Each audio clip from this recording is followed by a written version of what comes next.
Well, we're going to do just a little walk around of the table. So we've got the table set up here with a few things on there. So right down here we have the exeter. So that's heading in a northeasterly kind of direction from the scenario set up in the book. Then we have right here the Admiral Groff Spey. So that will be trying to get all the way off the east table there, the east side of the board. And then up in this corner, they're actually already in a direction heading towards the Groff Spey, the Achilles, and then the Ajax. Then I've got the ship forms right here. So here's the Groff Spey ship form, and then here's the Exeter, Achilles, and Ajax. So all three fit right there. We've got a bunch of 10-sided dice ready to go, the ruler, measuring ruler. We've got a marker there. And so this is going to be an experiment in fun. I don't have the laptop set up. Don't ask me why, but the laptop's where I store the rules so I can make quick rules checks and whatnot. But I don't have that set up for today. So we're just going to use these charts and see if we can play an entire game. Yeah, the game really isn't that complicated. So I might be able to pull this off and make it seem like I know what I'm doing. So I'm kind of excited about that. Now, the turn order looks like there's a lot of steps, but the thing is, some of these turn orders, they replicate. The way the game works is it's broken down into essentially 3 phases. So, well, here's a phase, it's aircraft. There's no aircraft or submarines in this particular battle, and usually all of this would play out before the game starts, and then that would decide, you know, what kind of condition the overall battlefield will look like. Maybe some ships got sunk before the game even starts, but we don't have that. So when you go to movement phase, that's broken into 3 sections, or phases as I called it.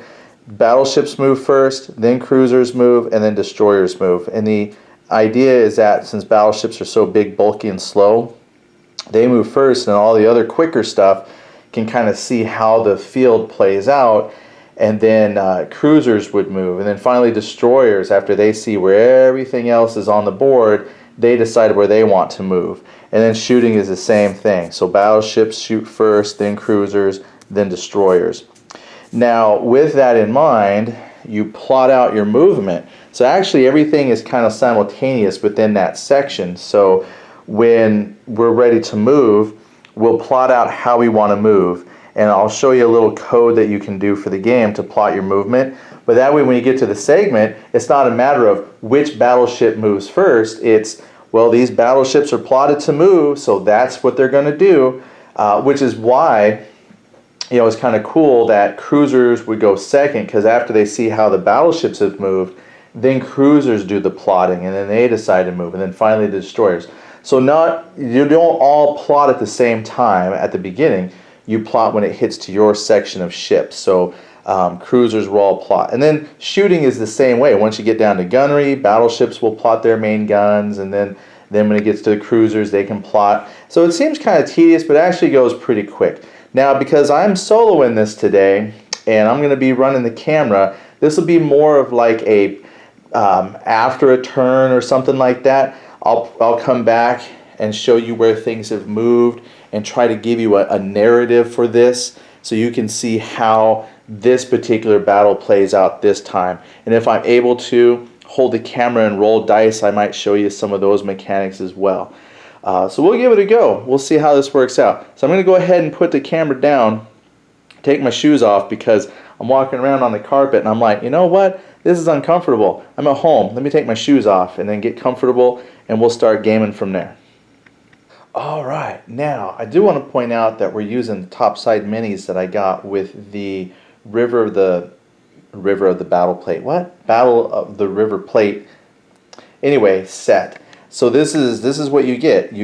There's actually one more ship that you get. This particular scenario doesn't need the extra ship. The extra ship was another cruiser for the British, but this one here, I know if you've been watching the channel at all, you probably have seen some of these top-down minis, but I think they look great, and they look good on the table too.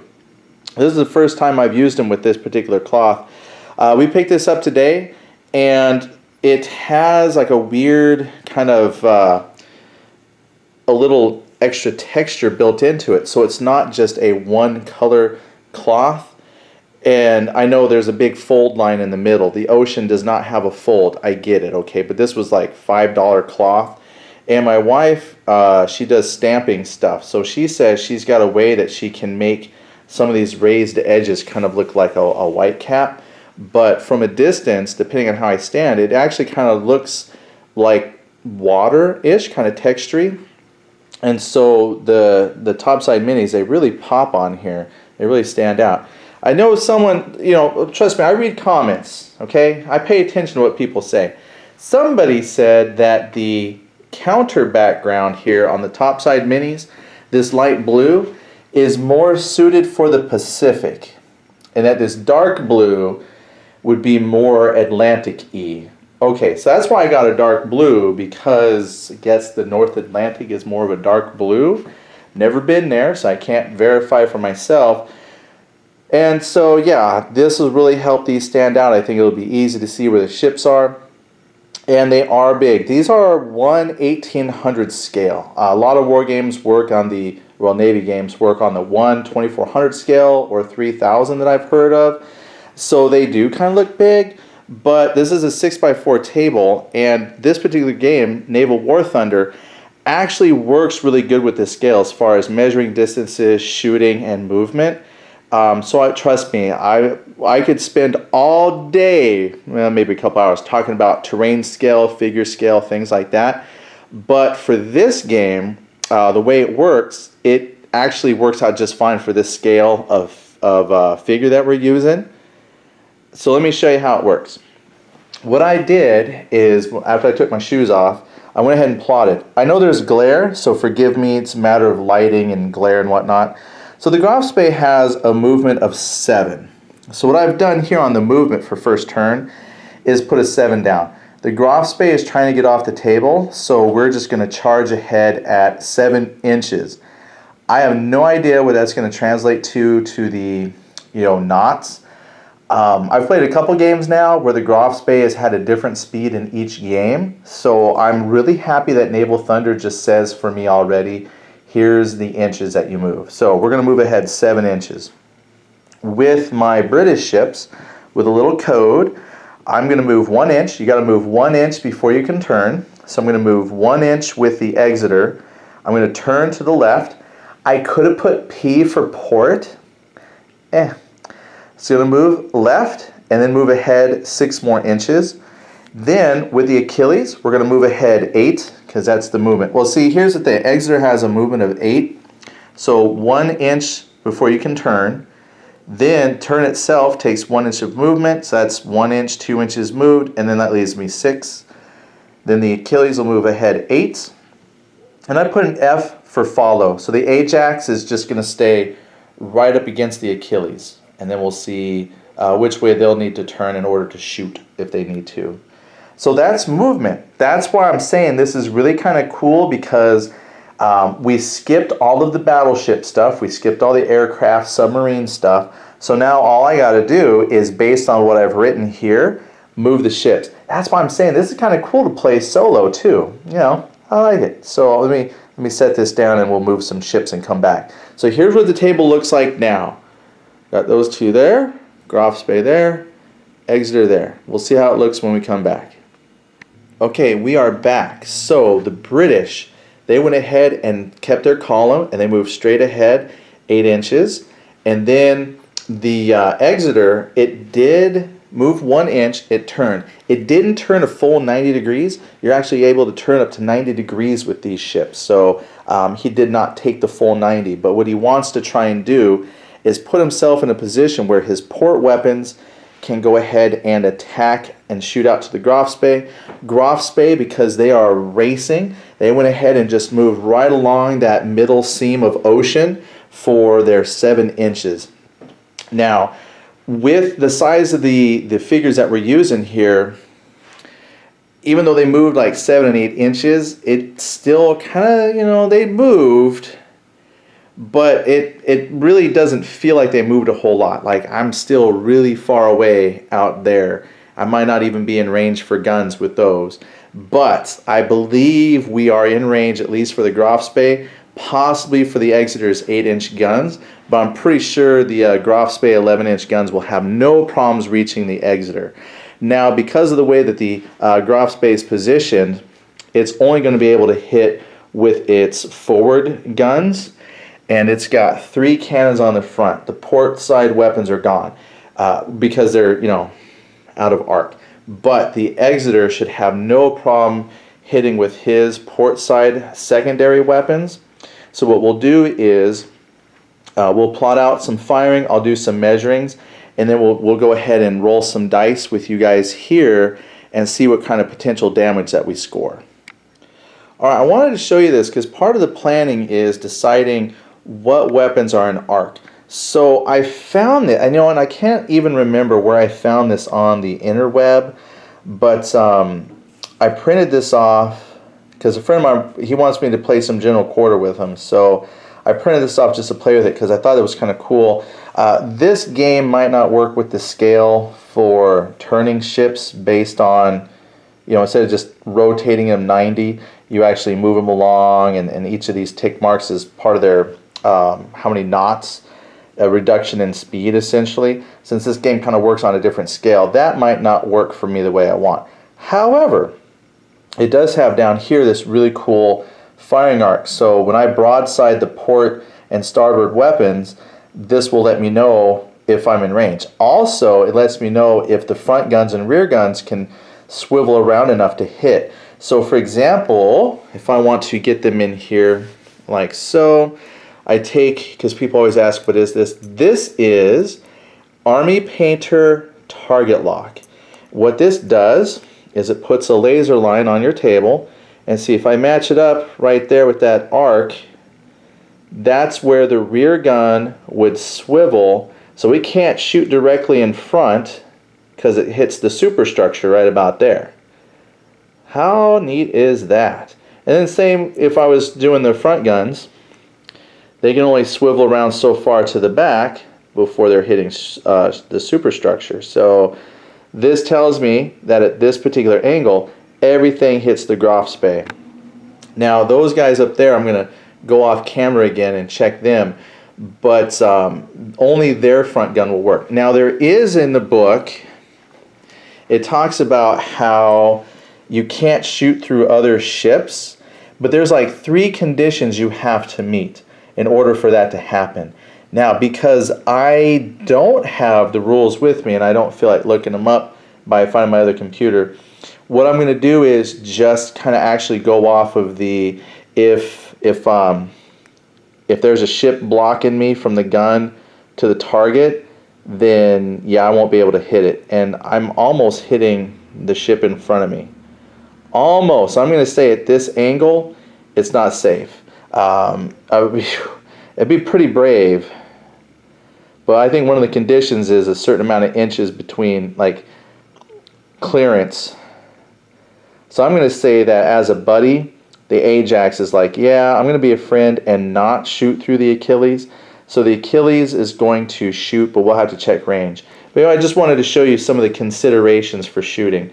Now, hey, let's check. Since we're talking about this, let's put this here. Okay, so the Grafspee has cannons up front. All right, so obviously all of that's in range, or at least in the arc of fire. And then,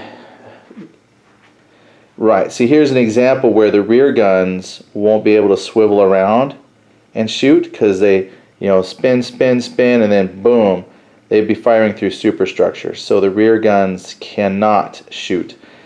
And the same thing, if I was to have them rotate around, they're going to hit superstructure. So the only guns I can fire for the Grafspee will be those front 3, and they're going to shoot the Ajax. Now what you would do, now that we're on to firing, you do the same thing here. I'm trying to give you the full experience, but it's difficult here with one person, one hand. But you plot it. So the Exeter, I'm going to put GS for Grafspee. No torpedoes at this point. I haven't measured, but again, we're gonna designate targets. But see, here's the thing: the Ajax and Achilles, all their guns are not considered main guns. You only have to plot for the main battery. Secondary, you on the fly. You determine those when it's time for that ship to do some shooting. You say, oh, okay, he's going to shoot over here, he's going to shoot over there. So all of the weapons on the Ajax and Achilles will be on the fly, and the secondaries for the 6-inch guns here, they have a forward, port, starboard, and I've actually got 2 turrets that have 2 guns each. So just on the Achilles, the lead ship, he'll be able to fire all 4 guns. But again, I don't have to plot that because it's not a main battery. So bonus to those little cruisers. Okay. Oh, then the Grafspee, main battery, Exeter. Now, just to show you how the gunnery works, I'm sorry if this is really moving around and if it's messing with your eyeballs. I apologize. But I'm trying to give you a nice feel for how the game goes. Obviously, if you're not trying to film it and talk to yourself, the game goes pretty good. First thing we do is determine the base hit number. Now, because we're in the cruiser phase, all this firing is simultaneous. So even if I score hits and damage, it doesn't apply until all the destroyers have done, or all the cruisers have done something, then damage applies. Then you would move on to destroyers. But since all we have is cruisers, this kind of goes pretty quick as well. So first thing we do is find our base target number. Since we're using heavy cruiser for the Grafspee, light cruiser for the Ajax, they're both an 8. Now, the people who put this together were so nice. The hit number is right there by the type of ship. So this is an Exeter class heavy. So I already know, even the Grafspee, all of this is 8. That's why this is such a fun mission for your first time out, because a lot of the ships have a lot of similar qualities, but some of their gunnery is different enough that when they shoot and hit each other, you feel the difference. So just like the battle that actually happened, Grafspee wants to really knock down the Exeter, because the Exeter has guns that can actually really put some hurt on the Grafspee. Grafspee, whatever it hits, it's going to melt out of these cruisers. So we're gonna fire with the Grafspee first. So we know that we're starting with a target number of 8. Then we're going to check the range. So it says here at short range there's no modifier, but then you get a penalty to hit based on range. So to determine range, and then I'll put the camera down for that because I forgot to measure, but just to explain, once I measure, I'm going to look here at the main batteries. So I've got 3 guns, 1 turret on the front, and right here is a gun chart. So based on what I measure, if I measure up to 17 inches, that's short, up to 34 inches is medium, up to 51 inches, up to 68 is extreme. That's why I'm saying this game is great for playing on a 6x4 table. Everything is already in inches, and it works really well with any size scale of ships, because if you do play with smaller stuff, those scales are going to feel even more right. But for now, just to see action on the table, this scale works for me just fine. So I'm going to put you guys down for just a moment and go measure how far we are apart after I figure out how to pause with one hand.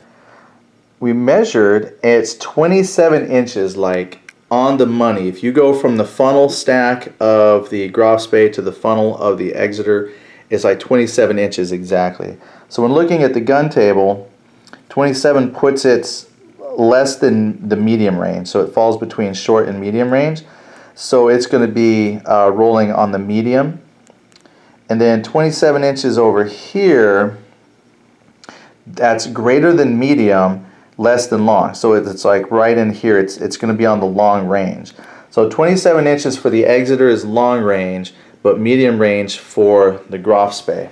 So with that, Grafspee gets a +1 penalty. So that means it's rolling at a 9 to hit. Then you have to add in fire control. So Japan and Germany at long range get -1. If the ship has radar, then at short, medium, or long range, there's a -1 to hit. And then if your ship has standard eyeballs for fire control, this is talking about your type of radar, fire control system, things like that. They're standard, which means it's just a bunch of people with binoculars, no modifier. The Grafspee fire control is German, whereas we have radars over here on all of the British ships. So because this is medium range for the Grafspee, it doesn't get that bonus. So it's 8 to hit the cruiser, +1 because of medium range, no fire control modifier, no rate of fire on guns less than 20 inches away. We don't have conditional, so nothing moved only 2 inches. We're not doing torps. There's no splashes. That is one thing I forgot to put here. Because the Exeter is shooting, and forgive me for being cheap, got some cloth balls here, little cotton balls. Here's a splash. There we go. So we've got some splashes landing down around the Grafspee.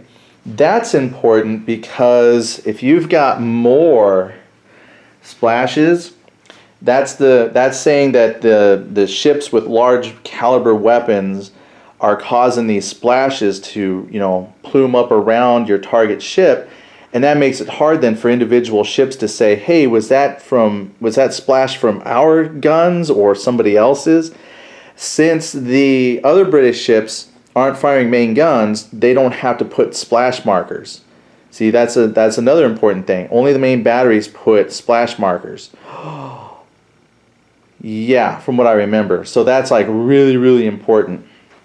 So the Exeter dropped a splash marker. Now that means I also need one from the Exeter. Now in a game like this where it's just a couple of ships, it probably honestly really doesn't matter if we put splash markers, because there's not enough shooting from different ships to really kind of justify or worry about tracking the splashes. But we will, just for completeness sake. Okay, so where are we at so far?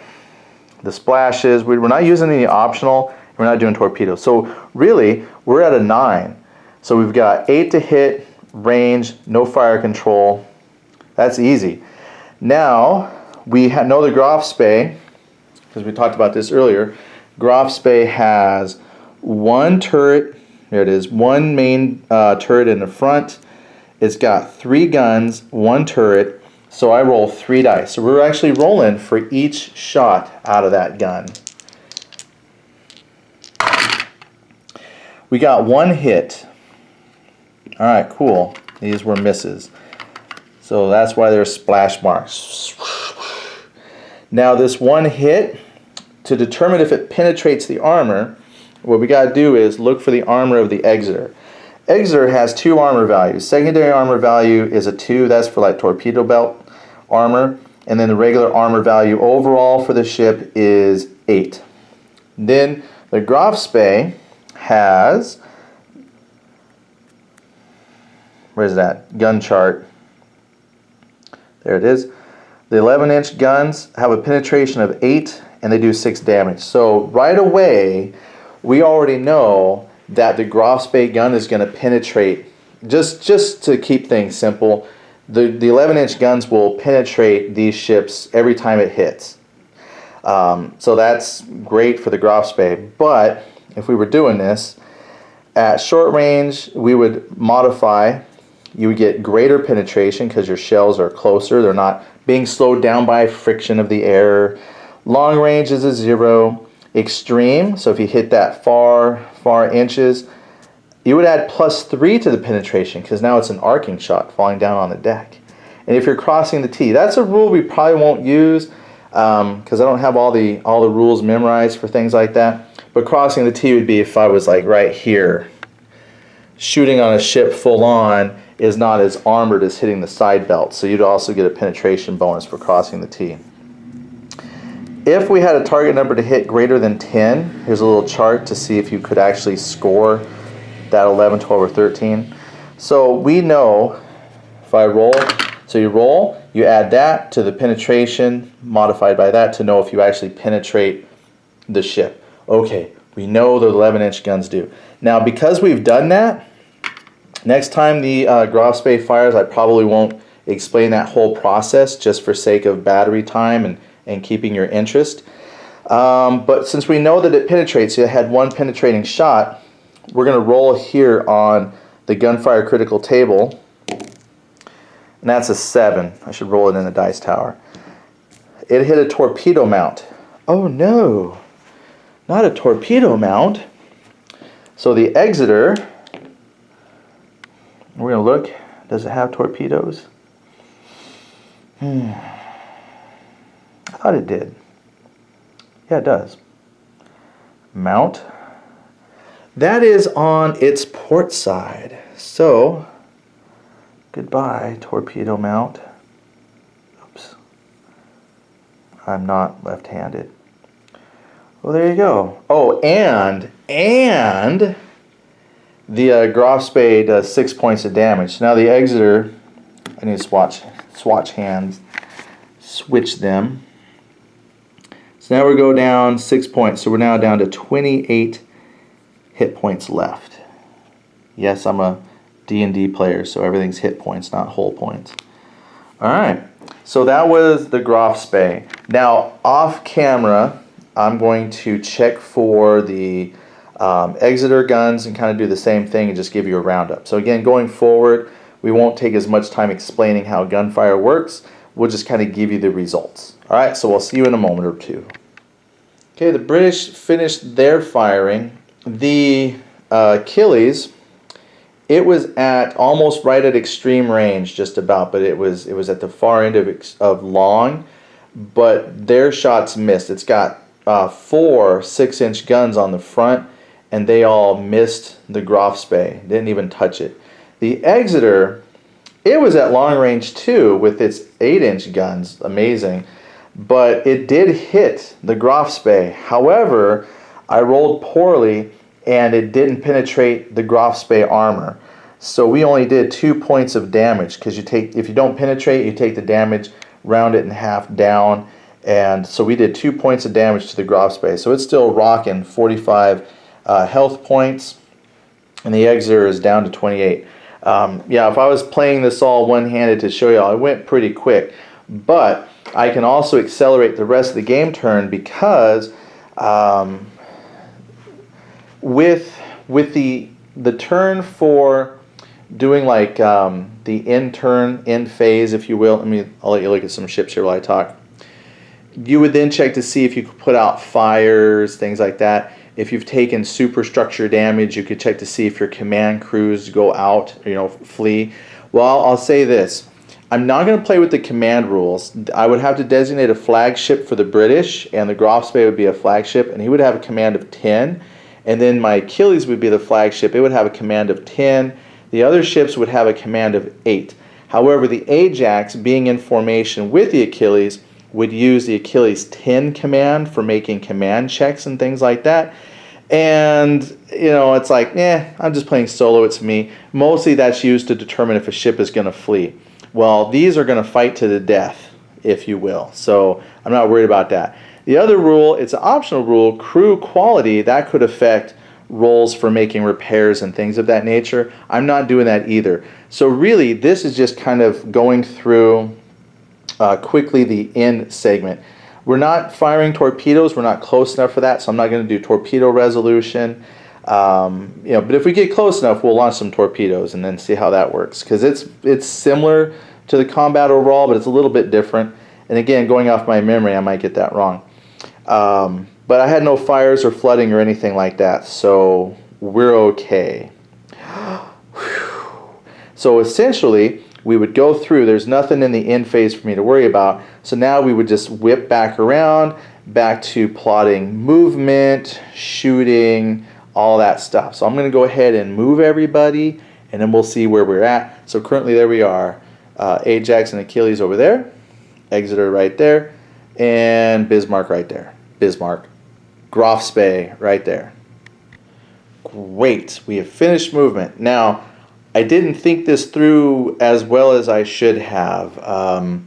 Not much has really changed. Graf still just barreling ahead. I don't think these things are really going to put much hurt on it. The Exeter moved ahead. 6 inches this time instead of doing the full 8. Mostly because I want to get in a position where it's kind of blocking the Graf Spee and just keeps all of its port side weapons to bear on the Graf Spee. Now the British, I had him change course just a little bit to the port, and again it was to try and maybe eventually rotate to where he can then also bring all his port side weapons. However, I truly underestimated the distance I needed to go. So I moved my 1 inch, turned to the port, and then I realized that I'm going to fall really short of turning. So I just did a little tiny turn, and then I had plotted only 4 inches forward after the turn. I still had 2 inches I could have gone because I need to get closer and I need to rotate more. So this was probably bad driving on the British player, who I will blame. It wasn't me, the British player. But anyway, we just plotted 7 ahead, and then he's following. There's his 1 turn, forward 4 inches after the turn, and then straight ahead 6. Easy. Solo play is so easy. Now we're just going to plot shooting. So again, super easy. The Exeter will be going for the Graf Spee. No surprises. And then right here, if you can see me write this well, Exeter. And I will go do some combat and then come back and give you some fancy after action report right there, so that you know what happened. This is going pretty quick now. The Achilles fired its 6-inch guns at the Graf Spee. Being medium range, they were measuring in at 31 inches, all missed. Even though they have roll 8s, they just didn't roll very well. 8's pretty high, so they had like a 20% chance to hit. No hits. Then the Exeter actually scored 1 penetrating shot on the Graf Spee. The other shot didn't penetrate, so we did a total of 7 points of damage to the Graf Spee, so I brought it from 45 to 38. Also, it was a shot that destroyed one of the secondary weapons on the starboard side, because that's what's facing the Exeter. So it took out one of the 4.1 inch guns, which happened to have 2 guns, just 1 turret. So got rid of some of the secondary weapons. They couldn't shoot yet anyway, so that hurt the Graf Spee, but not anything really, really damaging. However, the Graf Spee got a really good couple of hits in on the Exeter. The Exeter took 10 points of damage, so it is now down to 18 hull points left. Also, it is now flooding. So in this end phase, we're going to check to see if they can contain the flooding. And because of that, they actually lost permanent speed. So now they have 7 speed total instead of 8. So the Exeter did take a bit of a wound there. Now all the firing is done. Got the little splash markers there. So what we're going to do now is check the end phase and see if the damage control parties can contain the flooding on this bottom chart. So we're going to roll here real quick. What do we get?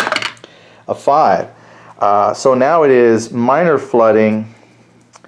So they're going to take 2 more damage points. Plus the flooding marker does not come off. So on the end of the next turn, they're going to have to check for flooding.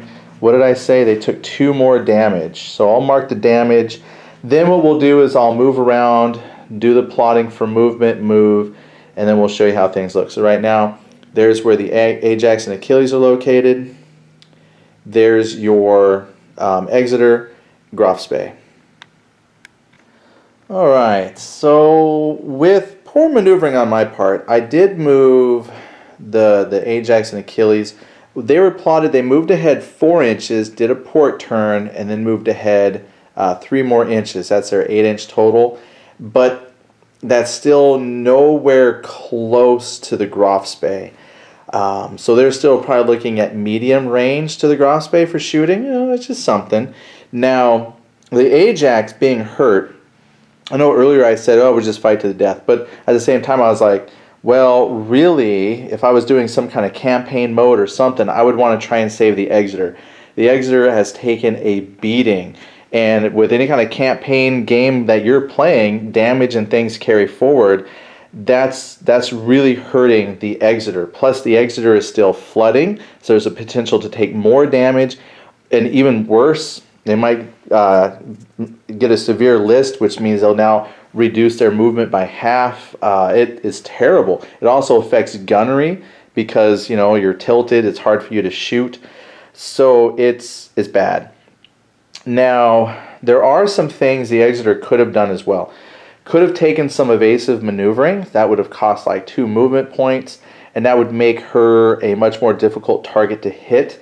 However, I didn't think about it until just now when I was looking here at the bonuses.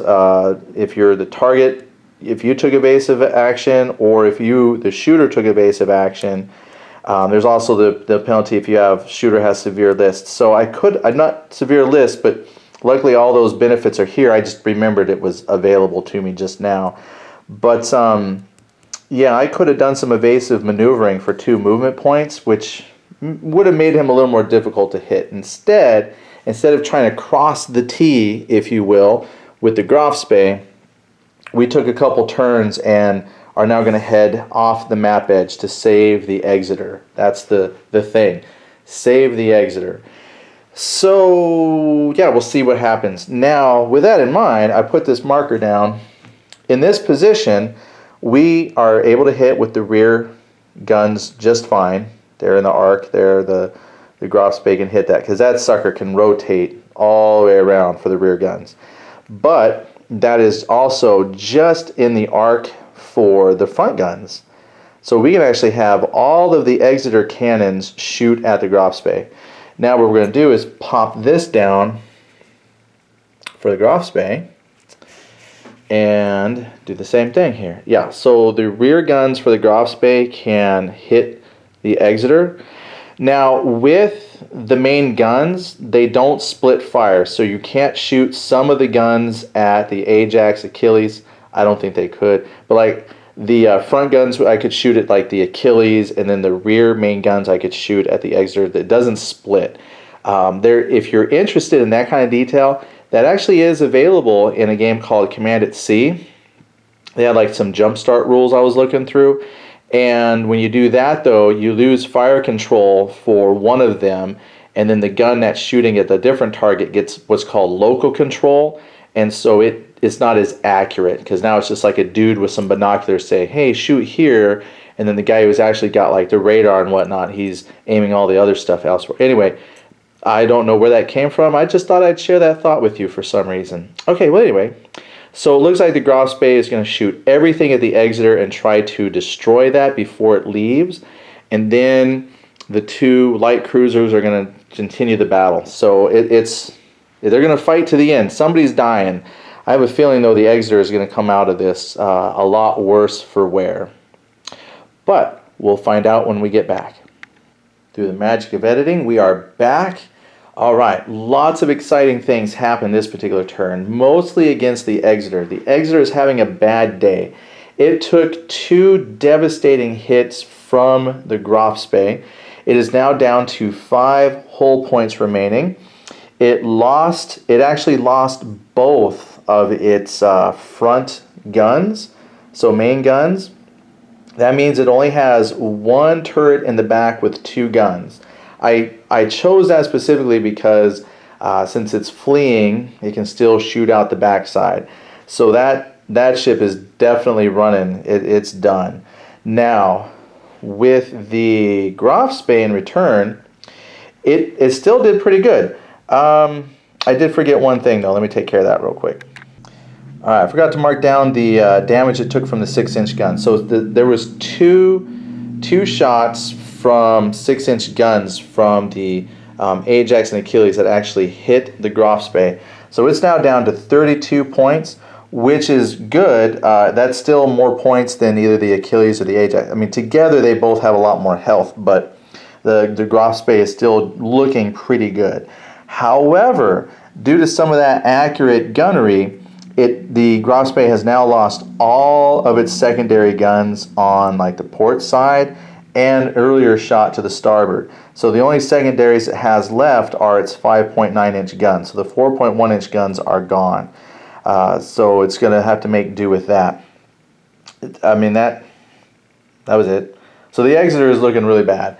So that's where we are. So we're gonna plot movement, move, come back, and then show you where they're at, and then do some shooting. Woo! It's getting tense.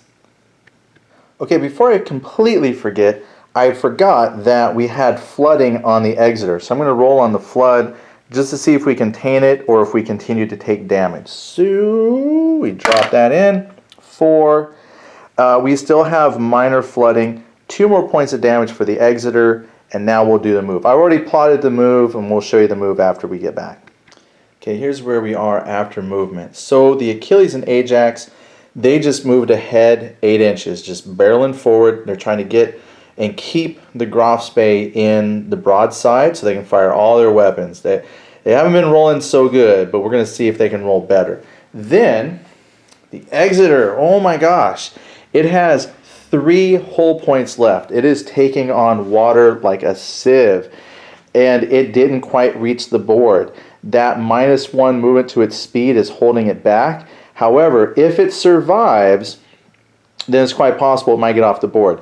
Even if it got off the board, technically it's probably, unless they can contain the flooding, it's going to sink. If they can contain the flooding, great. Graf Spee is still in a great position.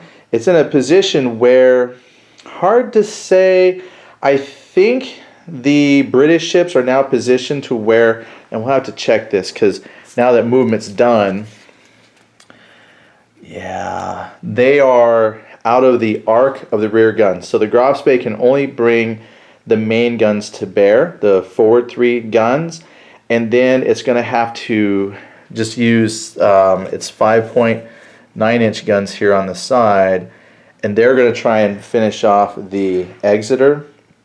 So Graf Spee can't do a whole lot. Now Graf Spee, if we need more turns, which, you know, we got some, he might turn even. Now, just for future thinking, there are optional rules for how much you can decelerate and accelerate with your ships. Currently, as the standard rules go, it doesn't matter. They magically warp forward and backwards. So if nobody changed anything, the Graf Spee would just barrel ahead, and then I would move the British ships just a little bit more to kind of make that magical T, which we're not using the rules for, but that would just keep the Graf Spee in their sides, and then it would just have to barrel through them, but it would keep all their weapons to bear, and the Graf Spee would be limited in what it could shoot. So that's why after this round of shooting, we'll see where we stand as far as do we turn with the Graf Spee or just kind of push on through to get off the edge of the board. So far we haven't stopped, and this is now turn 4. Yeah, we just started turn 4, and I'm still on the table. So again, kind of going back to that idea of like scale, this isn't too bad. We've done 4 turns, and we're just now having ships in the center of the table. Not too bad. Not too bad, actually. I feel pretty good with that. All right, we've moved. I'm going to do some gunnery, come back and tell you the tale of the tape. All right, this was a fun round of shooting, and I actually realized I missed out on some shots with the main guns from the British ships last turn when they get all broadside, and I'll show you that in a second, because actually 2 of those light cruisers bring a serious amount of pain, and I'll show you that in a moment. So recap what happened. The Graf Spee missed with its 3 main cannons in the front, missed. They fired at the Achilles, which is devastating for the Graf Spee because now it's in a really bad position. I'll show you that in a moment. But the Exeter did not make it. The secondary guns of the Bismarck, so it had, not the, I keep saying Bismarck, so the Graf Spee had remaining its 5.9-inch guns, and that was enough to finish this off. So this is, Exeter is done. Now someone's going to ask, hey, what is that? This is one of those cheap dollar store tea light candles with a glued on cotton ball. Spray the top black a little bit, give it a cool little cloud effect, and then boom, you've got burning stuff. I actually made that for tanks, playing at like 20mm scale, or even works on 15 a bit. But I thought, you know what, that'll be a good indicator that that guy got blowed up. So anyway, it's dead and burning. Now, that still leaves my two British ships virtually unharmed as far as the Achilles and the Ajax go. But now the Graf's Bay, oh, it is hurt now.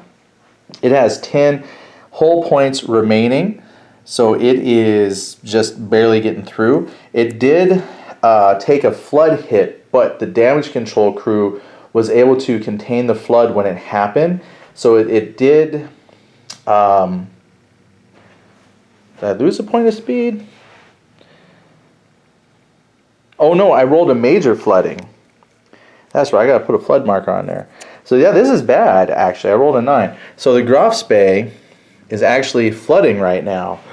So after we do the firing, we're gonna see if I can contain the flooding from the Graf's Bay, because it did lose 1 point of speed. So now instead of moving at 7, the Graf's Bay is now moving at 6 inches. So yeah, this is actually bad. The Graf's Bay very well might not make it. So it did get the Exeter, but it might not make it off the board unless it can really scare off the Achilles and the Ajax. But we did, that was pretty much it. Just took a whole lot of hull damage. Oh, we lost the torpedo tube as well. So we took some flooding, heavy flooding, lost the torpedo tube, and we're down to 10 points. Now this is why this is devastating, and I miscalculated my shots from the Achilles. So these 6-inch guns, there's a lot. So what you do is, you look to see the arc that these can shoot. Right now, they are positioned in such a way that all the guns can shoot. They all rotate, everything faces the Graf's Bay. So with 2 turrets here, and that has 2 guns per turret, and there's 2 turrets, that's 4. Then I have 2 sets of that. So that's 2 guns for 2 turrets, and they all face, that's 8. So that's 8 shots from 1 ship. I've got 2 of them. So the last turn I played, I only fired, even though I think we were in a broadside situation where the Ajax could have fired 2, I think I forgot to add in his shots. But when I added that all together, that's actually 16 cannons that fired at the Graf's Bay. That is just a withering amount of firepower that fired downrange. Then there was the secondaries. None of the, like I think I had 2 secondaries. No secondary weapon penetrated the armor. So that did like an insulting 2 points of damage total from all of the secondary shots. There's actually fewer secondary shots because there's fewer guns on the starboard side of the Ajax and Achilles. But all of the 6-inch guns on turrets could fire. And then those had like 4 hits or something. So even though it was a lot of dice I had to roll in the tower, it still had like maybe 4, actually it was like 5 hits total out of that. So out of 16 dice we had 5 hits, but it was still enough to just really hurt the Graf's Bay and put it on flooding. Now, since we are at the end of shooting, we're going to go ahead and check for, oh yeah, and plus the Exeter missed. He only had 2 guns in the rear, and both of those missed their final shots. So that's what the splash is for. That splash is from the Exeter, not from the Achilles or the Ajax. So that's going to come off. No more splashes on the Graf's Bay. All right, so we're going to roll our 1 die here. So we rolled a 2 for flooding control, contained, but we take 1 more point of damage. So I'm going to take that flood marker off. I'm going to mark down 1 more point of damage from the Graf's Bay, and then we'll go ahead and plot new movement and show you how things look after movement. Okay, I moved a few things around just because we're hitting this part of the table where I was storing a bunch of paperwork and game markers. I need like a little separate side table for all that. But the Graf's Bay went ahead and turned. He moved forward 1 inch, turned not quite a full 90 degrees, moved so he can put himself parallel with the Ajax and Achilles. The Ajax and Achilles, they moved forward just 6 inches, so they didn't go their full speed. The Ajax only had 6 movement points, so it moved 1 turn and then moved forward 4 inches. So, you know, parallel with those. So now he can bring all of his main weapons to bear, and then the Achilles and the Ajax are still just going to bombard this guy with a whole bunch of rounds.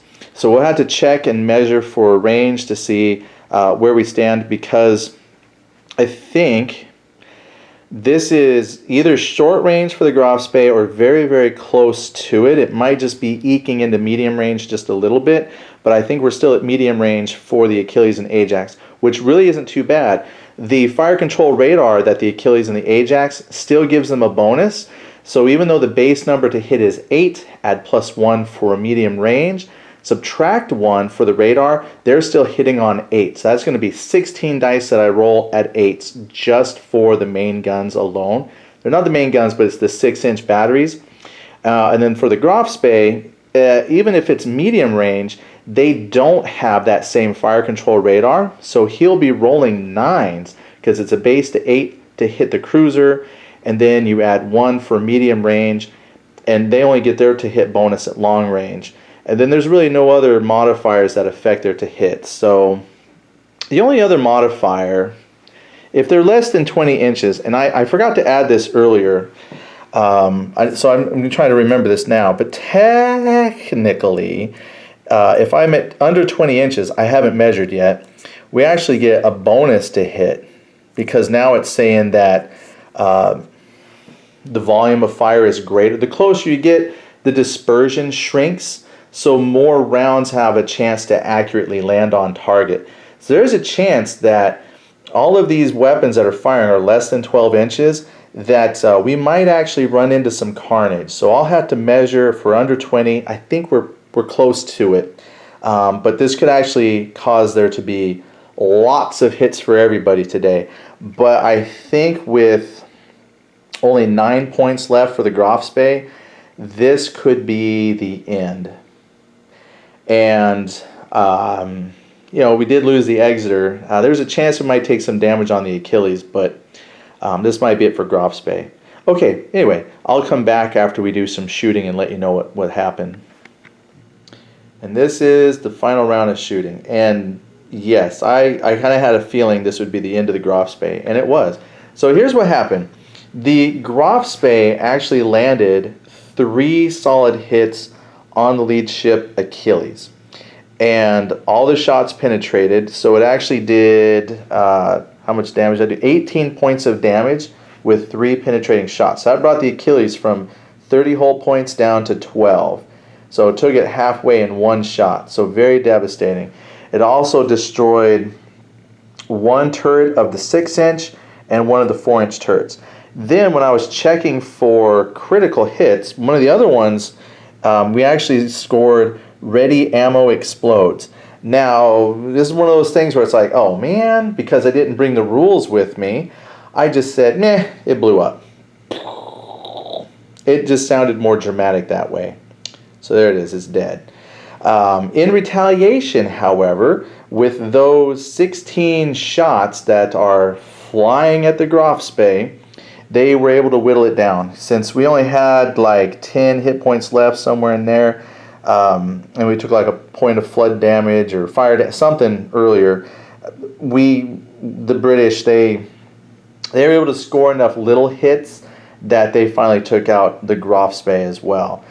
Because they had 2 penetrating shots, which they only do like 6 points of damage with 2 penetrating shots, because it's 3 damage points, but if you got 2, that's 6, and they had 3 non-penetrating. We only had 9 health left, so they did exactly 9 points of damage. So I don't have another flamey marker to stick on the Graf Spee, but technically they got the Graf Spee here as well. So that's how that played out. This probably took me a few hours to play kind of solo because I got to do a lot of work here on my own. So hopefully when I put this all together, it's not terribly long.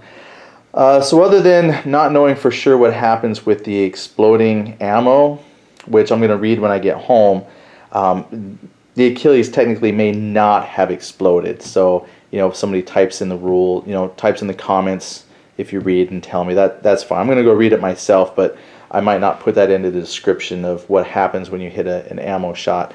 I'm just going to leave it there as a cool, I blew up the Achilles with one of these main gun hits. Otherwise, yeah, pretty good. Actually, this is a really nice set of rules to play solo, since you do have the plotted movement. That way, you know, you can just kind of program in what you want to do, and then they execute, and then you just got to roll dice once you know how many hits there are. One reason why I like this rule set again is because you're rolling for each battery, each gun that fires, each tube. General quarters, you roll for a pair of batteries, and it has like this multiplicative table that you look up to see how many rounds actually hit. You know, I don't know if that's better, worse. Haven't played it yet, so I have no real opinion. I just think it's really cool to roll for each gun. That seems to me to make sense. Combat at sea. That's the other set of rules I'm really looking at, which I'll probably just pick up because I don't know anybody here that owns it. But it has where you roll to hit with like one of your turrets, and then if you score a hit, you multiply the damage by how many guns are in the turret. So it's like if you hit with one, all the other ones automatically hit. And I kind of don't like that either.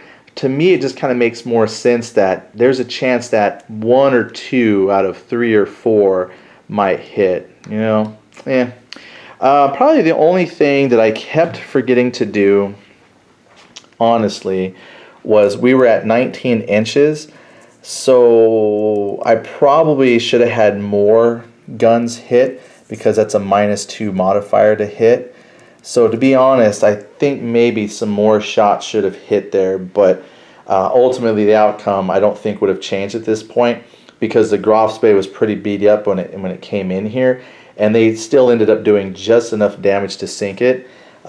Possibly I could have got more hits on the Achilles, but with that house ruled ready ammo explodes, we blew up the Achilles anyway. So the Ajax is coming out of here thinking, you know what, we deserve a little break. But that is a go at Naval Thunder, Battleship Row. This actually is a scenario that comes out of the Rivals expansion. The main book, Battleship Row, is mostly American ships and Japanese. This is all from the Rivals expansion, just so I could do Battle of the River Plate. But it went well. Plus, I have to say that they're not 3D minis, but these topside minis were great to play with. Because I can see them clearly. When you're measuring and you're trying to measure like from the funnel to funnel, it's easy to see everything. So I thought these stood out really well. I thought they worked great. So I'm going to actually play some more. Probably the next game, if I can convince my son to play, it's going to be one of the Bismarck scenarios. So it'll be the Bismarck, Prince Eugen versus the, I think it's King George and Prince of Wales. Or Hood and Prince of Wales. I think it's Hood and Prince of Wales. And then we'll do that scenario hopefully in a day or two. Anyway, thanks for putting up with the, by this time probably lengthy video, but I hope you kind of enjoyed a little bit of the rules explanation and seeing how it plays out on the table.